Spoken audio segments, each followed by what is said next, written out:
Su nombre era Albert Speer, el arquitecto, ministro y confidente de Adolf Hitler, y según él mismo afirmó después, su conciencia. Un hombre tranquilo, de traje impecable y voz suave, sin gritos, sin violencia, sin demostraciones burdas de poder. Sin embargo, este hombre estuvo en el centro de uno de los regímenes más malvados de la historia humana.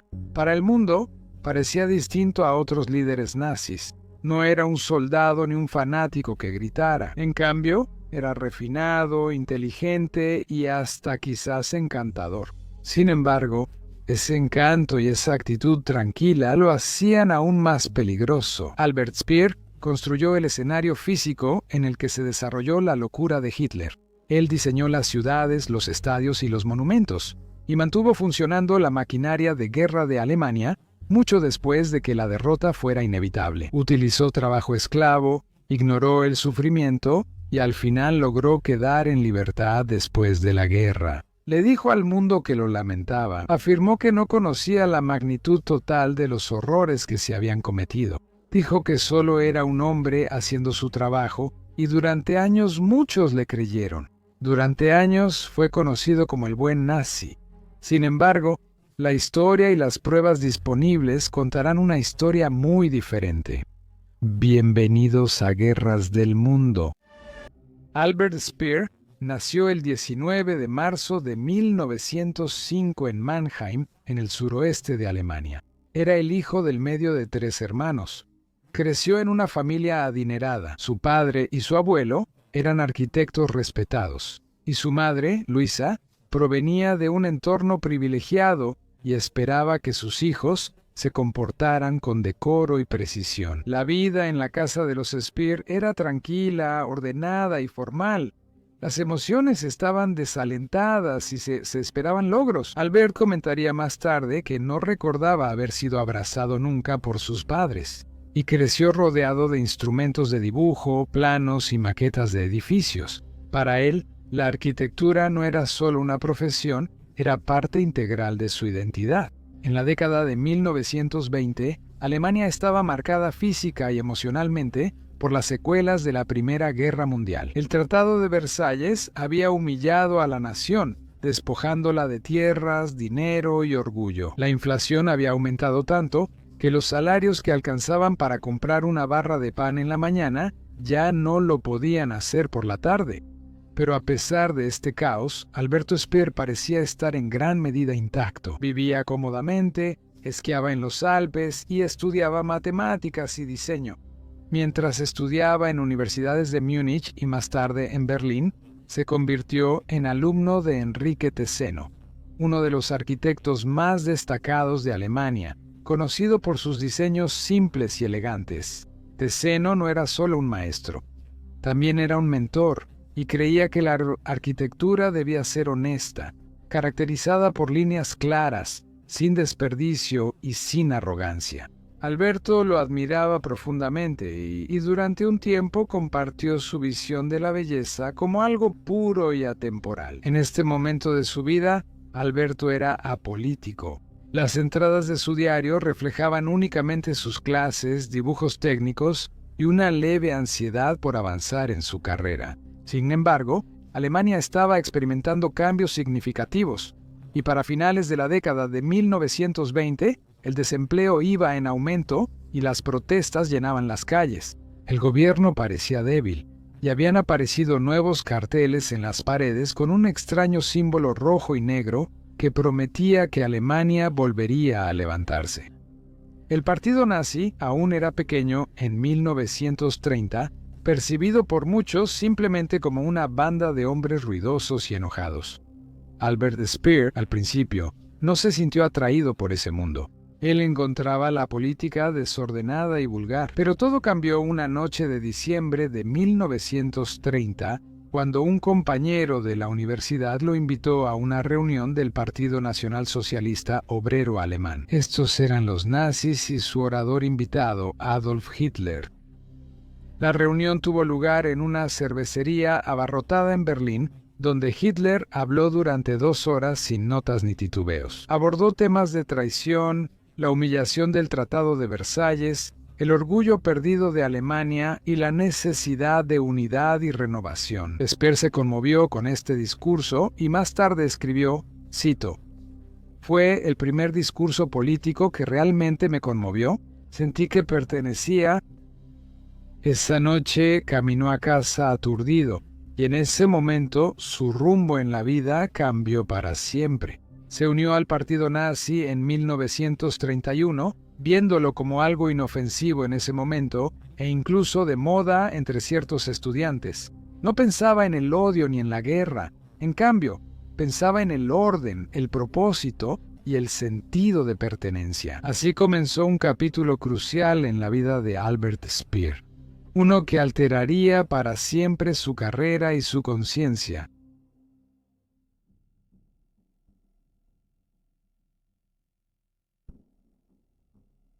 Era 1931. Alemania estaba en ruinas, una nación dividida entre la izquierda y la derecha política, sumida en el hambre y el miedo. El partido nazi de Hitler estaba en ascenso, aprovechando la ira generalizada que se encontraba en cada cervecería y esquina. Para la mayoría de la gente, Hitler era una curiosidad, un forastero que desafiaba ruidosamente al establecimiento. Pero para Albert Speer, sin embargo, él era algo completamente diferente. Speer se había unido al partido nazi ese año, casi por impulso para ayudar a un amigo. Pagó su pequeña cuota de membresía y asistió a algunas reuniones locales. Pero no fue sino hasta principios de 1932 que el destino y su propia ambición lo llevaron a encontrarse cara a cara con Adolf Hitler. Esa primavera, uno de los antiguos profesores de Speer le pidió que ayudara a renovar la sede del partido nazi en Berlín. La tarea era sencilla: redecorar algunas habitaciones, mejorar la iluminación y reorganizar los muebles. El hombre que supervisaba el proyecto era Karl Hanker, un organizador del partido que reconoció el profesionalismo de Speer. El trabajo transcurrió sin problemas y en cuestión de meses, Hanker volvió a ponerse en contacto, esta vez buscando la ayuda de Speer para un proyecto más importante: el diseño de un escenario para un mitin importante en Berlín, donde el propio Hitler tenía previsto hablar. Speer aceptó el reto, sin saber que este trabajo cambiaría el curso de su vida para siempre. Cuando Hitler entró al salón esa noche y observó las líneas limpias, la simetría y las banderas cuidadosamente colocadas, se volvió hacia Hanker y preguntó: ¿Quién diseñó esto? Hanker le informó que fue Alberto Speer. Al día siguiente, Speer recibió una invitación para reunirse con el futuro Führer. Más tarde describiría la experiencia como surrealista. Entró a una oficina sencilla y Hitler se levantó de su silla para saludarlo, ofreciéndole una cálida sonrisa y un apretón de manos. No hubo nada de la ira ni de los gritos que Speer había presenciado en público. En cambio, el Führer estaba tranquilo, curioso y casi tímido. Hablaron sobre arquitectura, discutiendo la antigua Roma, la belleza del diseño neoclásico y el significado de los monumentos. Hitler, quien alguna vez aspiró a ser artista, se animó cuando encontró a alguien que entendía su visión. Me habló como un artista a otro.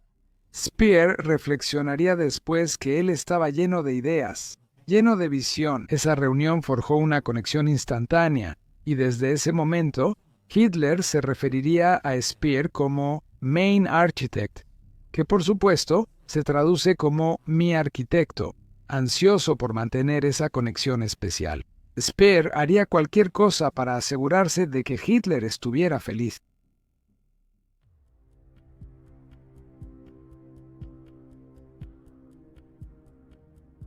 En 1933, después de que Hitler se convirtiera en canciller de Alemania, tenía planes de realizar un mitin masivo en Berlín para mostrar la fuerza y la unidad del nuevo régimen. Le asignó a Albert Speer la tarea de diseñar el evento.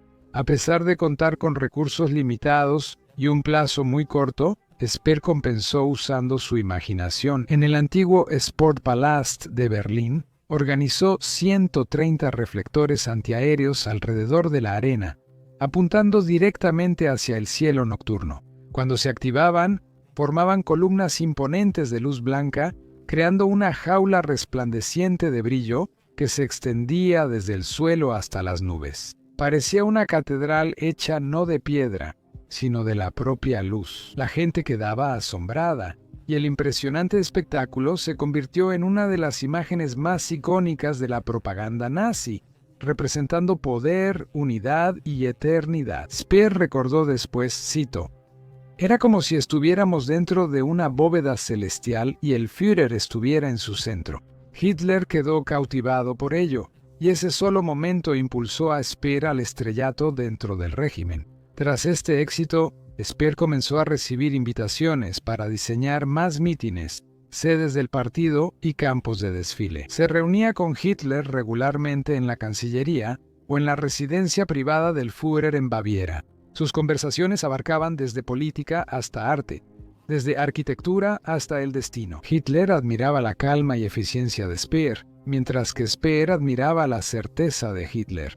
Durante las cenas, Hitler solía dibujar su visión de una nueva Alemania grandiosa, llena de cúpulas imponentes, plazas enormes y amplios bulevares que harían que el viejo mundo pareciera pequeño. En comparación, Speer se llevaba estos bocetos a casa, los refinaba y luego los devolvía con planes detallados, transformando las fantasías de Hitler en planos realizados. Al año siguiente, las habilidades de Speer fueron puestas a prueba en una escala que pocos arquitectos llegan a experimentar. El mitin anual del partido nazi en Nuremberg iba a ser filmado por Leni Riefenstahl para una importante película de propaganda titulada El triunfo de la voluntad. Speer diseñó todo el sitio, con enormes gradas de piedra, filas precisas de banderas y el gran podio central desde donde Hitler se dirigiría a cientos de miles de seguidores. Él planeó meticulosamente cada detalle, cómo la luz iluminaría las banderas al atardecer, la ubicación de las cámaras y la marcha sincronizada de los soldados a través del campo. Todo este proyecto no se trataba solo de arquitectura, sino de psicología, y el efecto que Speer había creado era hipnótico.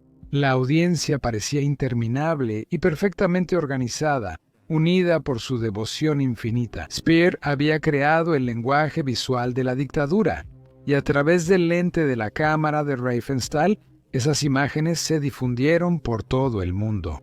En privado, Hitler le dijo a Speer que él era el único que entendía su visión, y lo llamó un genio. Así, Speer empezó a verse a sí mismo como algo más que un arquitecto. No estaba construyendo simplemente edificios, sino símbolos, escribió después. Cita, «Cada edificio estaba destinado a mostrar la grandeza de nuestro movimiento y la eternidad del Reich». Sin embargo, detrás de este sentido de propósito, algo más oscuro estaba surgiendo. La belleza y perfección de la arquitectura formaban parte de un engaño. No fue diseñada para elevar al pueblo, sino para controlarlo.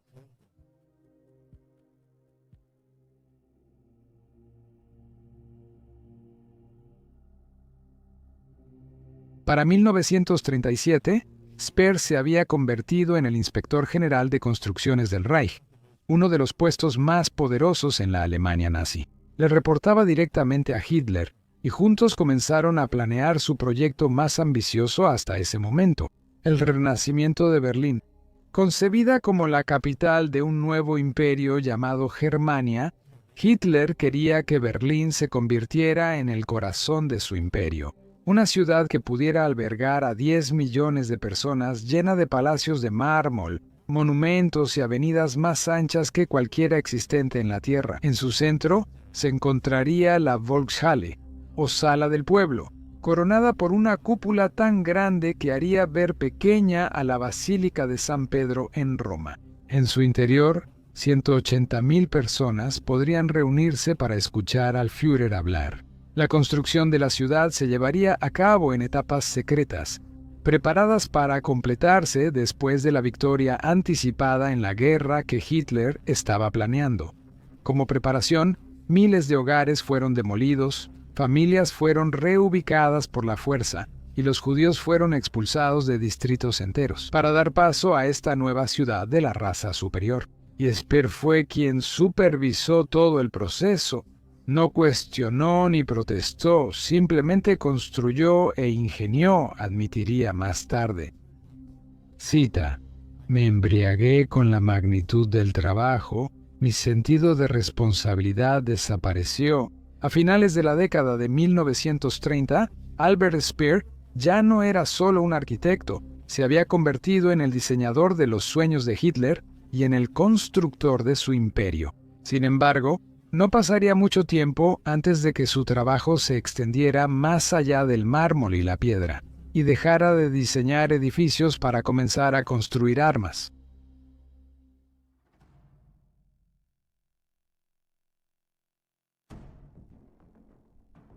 El sueño de Germania fue puesto en pausa.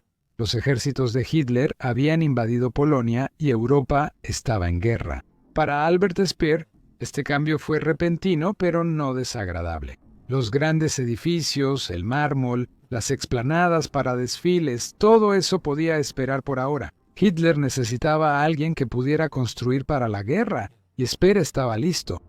El 8 de febrero de 1942, una aeronave que transportaba a Fritz Todt, el ministro de Armamento y Municiones de Hitler, explotó al despegar del cuartel general del Führer en el frente oriental. No hubo sobrevivientes. Todt era de los pocos que se atrevía a decirle la verdad a Hitler, que Alemania no podía ganar una guerra larga contra el poder combinado de Gran Bretaña, la Unión Soviética y los Estados Unidos. Horas antes de su muerte, les informó a sus asistentes que continuar la guerra no tenía sentido. Si el accidente fue realmente un accidente o algo más siniestro, sigue sin estar claro. Sin embargo, en menos de 24 horas, Hitler nombraría personalmente a Alberto Speer como su sucesor, el arquitecto de 36 años que de repente controlaba toda la economía de guerra de Alemania. Y desde el momento en que asumió el cargo, Speer se entregó por completo al trabajo. Las fábricas estaban funcionando a la mitad de su capacidad. Los recursos eran escasos y la burocracia había estrangulado la producción. Así que Speer se dedicó a reorganizar todo. Simplificó los diseños, eliminó el desperdicio y centralizó el control. Bajo su ministerio, introdujo horarios estrictos, gráficos de eficiencia y un nuevo enfoque en los resultados en lugar de la jerarquía. Incluso mientras los bombarderos aliados destruían ciudades alemanas, la producción aumentó. Más aviones, más tanques, más municiones, y entre 1942 y 1944, la producción de armamento se triplicó. Para Hitler fue un milagro y llamó a Speer su salvador. Para otros, se le conoció como el nazi que hacía que las cosas sucedieran. Pero detrás de esos números se esconde una verdad brutal. Para mantener sus fábricas en funcionamiento, Speer necesitaba trabajadores, millones de ellos, y con la mayoría de los hombres alemanes luchando en el frente, no quedaba nadie en casa para trabajar. La solución vendría de Fritz Sauckel, el funcionario nazi a cargo del trabajo. Sauckel le prometió a Speer un suministro interminable de trabajadores de los territorios ocupados. Hombres, mujeres e incluso niños que fueron reunidos y enviados a Alemania en vagones de ganado. Venían de Polonia, de Francia, de los Países Bajos y de la Unión Soviética. Llegaron encadenados, aterrorizados, exhaustos y hambrientos. Y para 1944 más de 12 millones de trabajadores extranjeros estaban laborando en Alemania, muchos de ellos trabajando directamente bajo el programa de armamento de Speer. Vivían en campos rodeados de alambre de púas donde eran golpeados. Si se demoraban, se les negaba comida, descanso y medicinas. Miles morían cada mes. Speer insiste en que intentó mejorar sus condiciones, pero los documentos y el testimonio de los sobrevivientes cuentan una historia muy diferente. En 1943, su ministerio comenzó a construir fábricas subterráneas para proteger la producción de los bombardeos aliados. Una de las más infames es Dora Mittelbau, oculta bajo las montañas Haas. Aquí, prisioneros del campo de concentración de Buchenwald fueron obligados a construir los nuevos cohetes Fu-2, las llamadas armas de venganza de Hitler. Los túneles eran oscuros, húmedos y letales. Los trabajadores dormían en el suelo rodeados de cadáveres y si flaqueaban, los colgaban frente a los demás. Decenas de miles morirían de hambre enfermedades o ejecuciones. Speer visitaría Dora a finales de 1943. Él caminó por los túneles, vio los cuerpos, la suciedad y a los hombres moribundos, y en respuesta aumentaría los objetivos de producción. Más tarde, en los juicios de Nuremberg, Speer afirmaría ignorancia, asegurando que no sabía nada del Holocausto ni de los asesinatos masivos que ocurrían en los campos. Sin embargo, la evidencia sugiere lo contrario. Él asistió a reuniones donde se discutía abiertamente el uso de mano de obra de los campos de concentración. Recibió informes que indicaban, cito, escasez de material humano, una frase que significa que las personas morían más rápido de lo que podían ser reemplazadas. Y él personalmente autorizó contratos con las SS para suministrar trabajadores esclavos para sus fábricas. No hay duda de que él sabía exactamente lo que estaba sucediendo. En sus propias palabras, escritas años después, Speer admitió, cito, ahora veo que debía haber sabido. Mi error no fue preguntar qué estaba pasando, pero esto es engañoso. Él no dejó de preguntar. Él eligió no preocuparse. Para 1944, la marea de la guerra había cambiado. Los aliados habían desembarcado en Francia y el Ejército Rojo avanzaba desde el este. Las ciudades alemanas estaban ardiendo. Sin embargo, Hitler todavía creía que la victoria era posible. Speer, por otro lado, trabajó incansablemente para mantener las fábricas en funcionamiento. Él creó nuevas redes de producción en lo profundo del subsuelo, ordenó la reconstrucción de plantas bombardeadas y reorganizó el transporte y el suministro de combustible.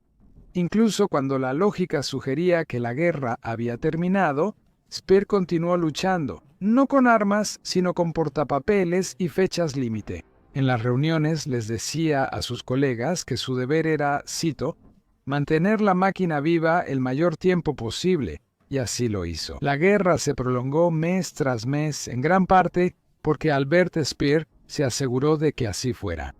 Al comenzar 1945, Alemania se estaba derrumbando, caían bombas a diario, los ferrocarriles estaban paralizados y millones de personas se quedaron sin hogar. Hitler se refugió en una fantasía, convencido de que estas nuevas armas milagrosas salvarían al Reich, pero Speer sabía que todo había terminado. En marzo, Hitler emitió lo que se conoció como el Decreto Nerón, que ordenaba la destrucción de todo lo útil para el enemigo: puentes, fábricas, granjas y centrales eléctricas. Si Alemania no podía ganar, entonces no sobreviviría. Por primera vez, Speer dudó. Recorrió varias ciudades, instruyendo discretamente a los funcionarios para que ignoraran el decreto. Se reunió con generales que suplicaban por la razón e incluso contemplaban asesinar a Hitler. Más tarde, afirmaría que esto fue su despertar moral, su intento de salvar lo que quedaba de Alemania, pero su desafío fue calculado, callado y llegó demasiado tarde. Millones ya estaban muertos. Para abril de 1945, el imperio de Hitler se había reducido a unas pocas cuadras en Berlín. En el búnker del Führer, la amistad que alguna vez fue cercana entre Hitler y Speer finalmente se rompió. Speer confesó que había desobedecido las órdenes de destrucción del Führer. Hitler escuchó en silencio y simplemente respondió: «Si esto es cierto, me has traicionado». Nunca volverían a verse. El 8 de mayo Alemania se rindió, la guerra terminó y Hitler estaba muerto. El Reich que había construido se había convertido en escombros. Albert Speer, el hombre que alguna vez prometió construir un mundo que duraría 1000 años, salió de entre las cenizas y se entregó a los aliados. Aunque no enfrentaría un pelotón de fusilamiento, sino que enfrentaría una sala de tribunal.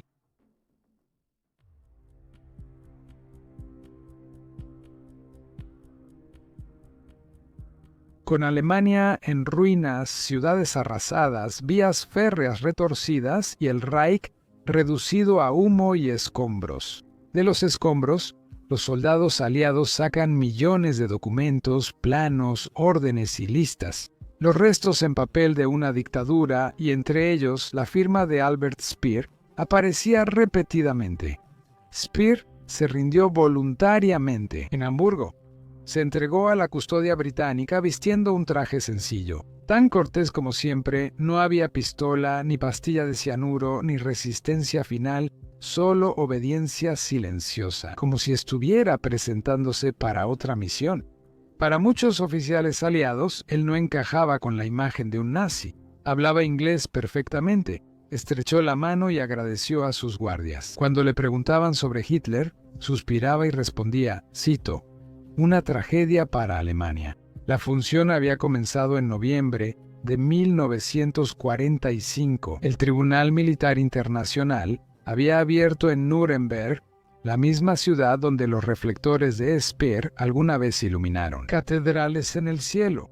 22 líderes sobrevivientes del Tercer Reich se sentarían en el banquillo de los acusados. Göring, Hess, Ribbentrop, Keitel y Speer. Los reporteros abarrotan la galería y las cámaras graban mientras el mundo exigía respuestas. Mientras otros pudieron haber gritado o negado, Speer se comportaría de manera diferente. Se sentó erguido, escuchó con atención y habló con calma y precisión. Admitió la responsabilidad moral por el régimen y expresó sus sentimientos de vergüenza, además de afirmar que no sabía sobre los campos de exterminio. Eso sorprendió a muchos de los que estaban viendo. Este era un nazi que estaba pidiendo disculpas, algo que simplemente no se había escuchado antes. Él continuaría diciendo, cito, «Yo estaba en una posición de responsabilidad por eso. Debo compartir la culpa», hace una pausa, antes de añadir casi con suavidad, «si sabía o no los detalles de los crímenes, yo sabía que algo terrible estaba sucediendo». Sus palabras resonaron por toda la sala del tribunal. Los historiadores más tarde lo llamarían la defensa más inteligente jamás hecha en Nuremberg. Al admitir cierta culpa, Speer se distancia de los peores crímenes, presentándose no como un monstruo, sino como un hombre que perdió su camino. Y parecía funcionar. Mientras Göring, Ribbentrop y otros son condenados a la horca, Speer recibe una sentencia de 20 años en la prisión de Spandau. Los jueces lo describen como, cito, «un hombre educado que debió haber sabido mejor después de ser sentenciado. Hace una leve reverencia, agradece al tribunal y es escoltado fuera mientras el mundo comienza a verlo no como el constructor de una dictadura, sino como su sobreviviente arrepentido».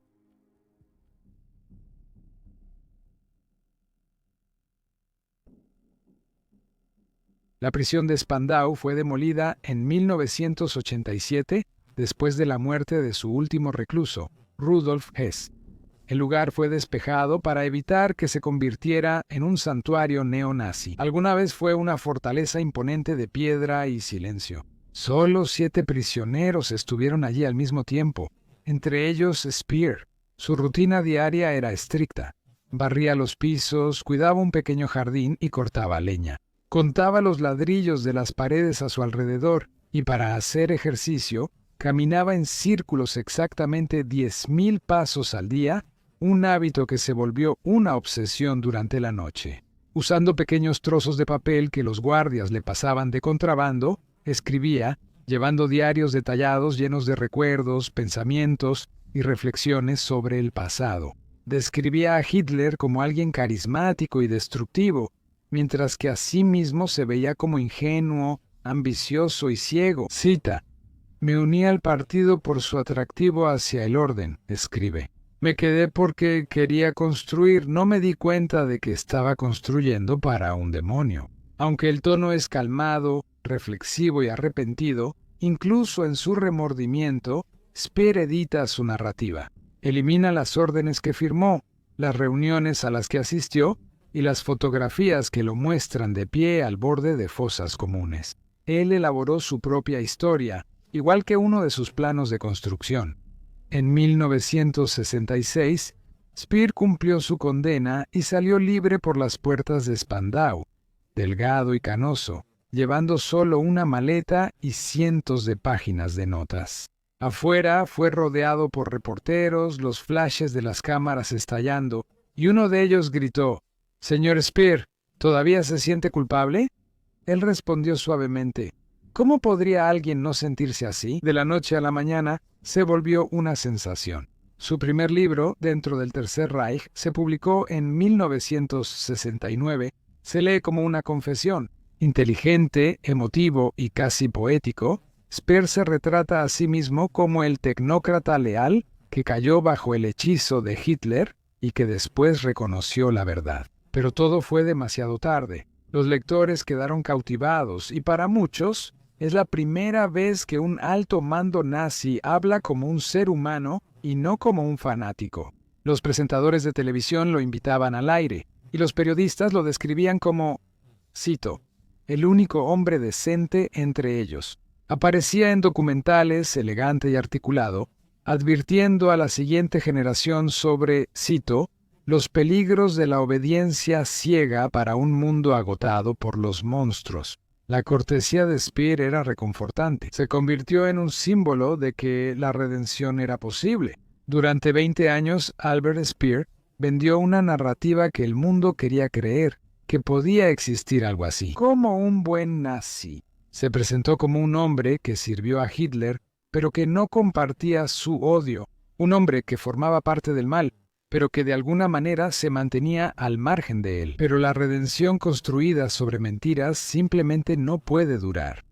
En las décadas de 1970 y 1980, los historiadores comenzaron a revisar archivos y a descubrir actas de reuniones, memorandos y cartas que Speer nunca mencionó. Su firma aparece en solicitudes de presupuestos de mano de obra para campos de concentración y filtros de máscaras antigas para Auschwitz, así como en órdenes de construcción de fábricas operadas por las SS. En un memorando de 1943, Speer escribe que se deben, cito, asegurar más trabajadores de los campos. En otro, discute sobre visitar Mauthausen, uno de los campos más mortales en Austria. La imagen del tecnócrata inocente comenzaba a desmoronarse. Incluso sus diarios en prisión muestran señales de cálculo. Los investigadores descubren que él los editó después de los hechos, eliminando páginas que lo vinculaban directamente con los programas de trabajo forzado. Lo que él llamaba honestidad era, en realidad, autodiseño, el proyecto final de un arquitecto que no podía dejar de construir, incluso cuando la estructura era él mismo. El 1 de septiembre de 1981, mientras estaba en Londres para una entrevista de televisión, Albert Speer falleció tranquilamente en su habitación de hotel a la edad de 67 años. No hubo juicio, ni confesión, ni rendición de cuentas, solo un cuerpo sacado bajo una sábana, junto con una pila de manuscritos que dejó atrás. En los años que siguieron, los historiadores trabajaron para reconstruir la verdad. Speer estaba al tanto del Holocausto, aunque quizás no conocía cada detalle, sin duda sabía lo suficiente. Él había asistido a la conferencia de Posen, donde Himmler habló abiertamente, cito, sobre la exterminación de los judíos, y había visitado los campos que abastecían a su ministerio. Al final, la idea del nazi bueno era un mito. Solo había un hombre astuto que entendía lo que la gente quería escuchar. La vida de Speer ofrece una lección incómoda. Los grandes crímenes no siempre requieren grandes monstruos. Pueden realizarse por personas inteligentes, disciplinadas y normales. Speer ejemplificó lo que los psicólogos más tarde llamarían la banalidad del mal. Él no albergaba odio, simplemente obedecía, no cometió asesinatos él mismo, pero los permitió, y al hacerlo, hizo posible el asesinato en masa. Speer hizo todo lo posible por no parecer un monstruo en la superficie, pero aún así, debajo seguía siendo un monstruo que llevaba la piel de un buen nazi.